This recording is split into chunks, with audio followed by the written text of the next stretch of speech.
जपाकुसुमसङ्काशं काश्यपेयं महाद्युतिं तमोरि सर्वपापघ्नं प्रणतोऽस्मि दिवाकरम्।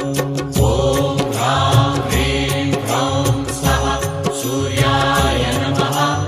ॐ ह्रां ह्रीं ह्रौं स्वः सूर्याय नमः।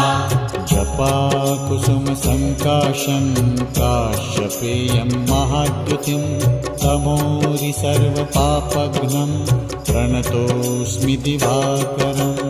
ॐ ह्रां